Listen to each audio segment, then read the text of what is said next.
Манаачиг хэн манахаа гэж үг байдаг. Тэгээ нэг зүйлийг би асуумаар байгаа. Ер бидний нэг гарч байгаа шинж тэмдэгтэй л ноцолдоод байгаа. Яг учир шалтгаан нь юу юм бэ гэдгийг илүү сайн тодруулах хэрэгтэй. Тэгээ энэ тогтоол бол учир шалтгааны нэрийн хайсан ийм тогтоол гэж ойлгож байгаа. Дэмжиж байгаа гэдгийг илэрхийлье. Тэгээ энэ техник эдийн засгийн үндэслэл гэдэг зүйл үнэхээр зөв гарч ив гэдгийг энэ тэзүүг нь хянжийдэг газар гэж юу Монгол байдаг юм уу?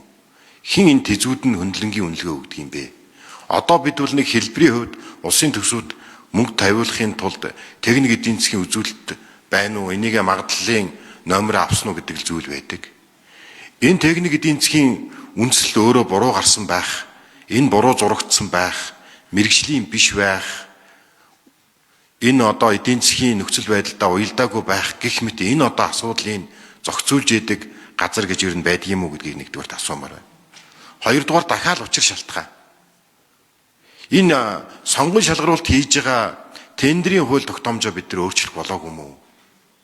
Ямар төсөл хөтөлбөрийг энэ үнээр нь өрсөлдүүлэхийн, ямар төсөл хөтөлбөрийг эхлээд чанараар нь нэрмэлэх юм бэ гэдгээ ангилах ялгах цаг болсон байхаа.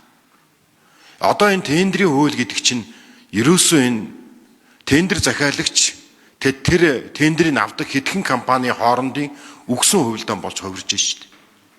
Томоохон төслүүд дээр Монголын аж ахуйн нэгжүүд ороход маш хүндрэлтэй болсон. Тэгээд гадаадын аж ахуйн нэгжүүд ордог, мөнгө, валют гадагшаа урсдаг.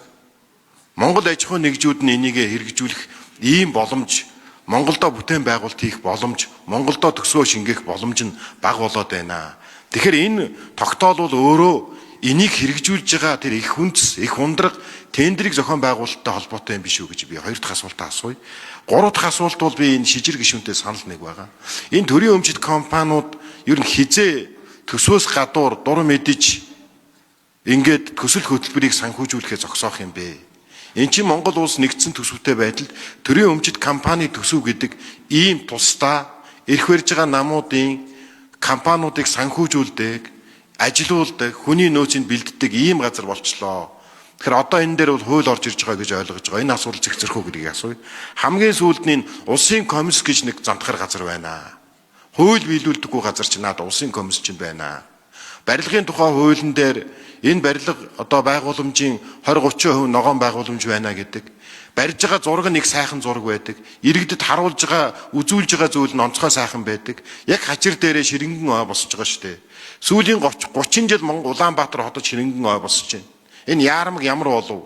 Монгол улс үнэхээр энэ хүнд ээлгүй хот барьдгийн тод жишээ нь Улаанбаатар хот харагдаж шүү дээ. Тэгэхээр энэ улсын комиссийг хэн хянаж хариуцлага тооцох юм бэ? Энийг бас энэ тогтоолын төсөл дээр оруулах яасан юм бэ гэсэн ийм асуултууд байна. За сангийн ам хариулъя. Ажлын хэсэг 4-р микрофон. Баатар хуугчны асуултанд хариулъя. Сангийн ам төлөв жаргал. За тэзүү ер нь улсын засгийн хөрөнгө оруулалт 4 ангиллаар хөрөнгө оруулалт хийгддэг. Барилга байгууламж, өргөтгөл, их засвар, тоног хөрөмж, тэзүү зураг төсөв гэдэг. Тэзүүний хувьд зураг төсвийн хувьд бол яг зураг төсвийн тусгай зөвшөөрлөх компаниуд хийгээд холбогдох одоо 3 хөгжлийн төв дээр магадлал гараад ингээ хянагдаа явдаг. Техник эдийн засгийн үндэслэл боловсруулах дээр бол харьцангуй одоо хууль зүйн хувьд бол зохицуулалт маш бага сул байгаа. Тэгээ сангийн ам энэ дээр ч гэсэн судалгаа хийгээд хүндөөд энэ төсвийн хөрөнгө оруулалтын удирдлагын тухай хууль дээр техник эдийн засгийн үндэслэл гэж юу хэлэх юм бэ? Ямар үнээр тогтоох юм, хэн баталгаажуулах юм гэдгийг бол хуулийн төсөл тусгай явж байгаа. Одоо яг энэ хуулийн зохицуулалт сул учраас энэ техник эдийн засгийн үндэслэл хэр тогтоогдсон, хэн энийг баталгаажуулахтай бол харьцангуй юм ойлголт болоод байгаа. За одоогийн процесс дээр бол ихэнх техник эдийн засгийн үндэслэл дээр бол эрчим хүчний хөгжлийн төв, барилгын хөгжлийн төв бол зарим техник эдийн засгийн үндэслэлүүдийг бол сангийн амнаас тавьсан шаардлагын дагуу хянан баталгаажуулж байгаа. За зарим салбар дээр бол эрдмийн зөвлөлөөр одоо хянан баталгаажуулдаг асуудал байгаа. За бидний хувьд бол яг томоохон тэзүүн дээр бол заавал засгийн газрын хуралдаанаар баталгаажуулах, хуулиудынхаа хүрээнд их хурлаар одоо танилцуулах асуудлууд энэ шаардлагыг тавиад ингээ хяналт тавиад явж байгаа. За улсын сүнс хөрөнгө оруулалтын дээр бас энэ удаашарч байгаа асуудлууд дээр бол бид нэр хөрөнгө оруулалтууд хийхдээ шингээх чадварыг тооцоолох асуудал чухал байгаа.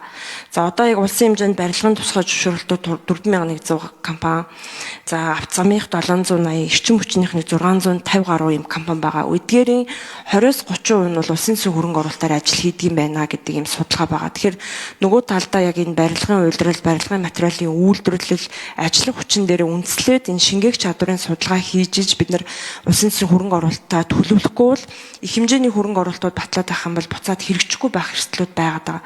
Тэгээд төсвийн жилийн өөрөө харилцаа өөрөө 26 тухайн оны одоо төсвийн жил дуусаагүй байхад эх оныхоо төсвийг бид нар баталдаг буюу энэ онд одоо хэрэгжнээ дуусна гэсэн төслүүд маань тухайн онд батлагдсан санхүүжилтээ авч чадахгүй бол автоматар 2 жил ухардаг.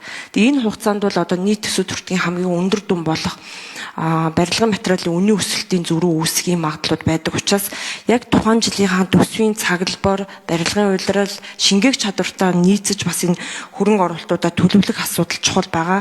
За тендерийн хуулийн хувьд бол одоо хуулийн зохицуулалт бол хөрөнгө оруулалтын ажлуудад бид нар төсвийн тухай хууль холбогдох журмаа бариад төлөвлөдөг. За хэрэгжилтэн дээр бол ингээд салбар хуулиудаар хэрэгжилтэн явдаг. Одоо худалдаа авалт нь бол тендерийн хуулиар өөр чиг үүргийн байгууллагууд зохион байгуулалт явдаг.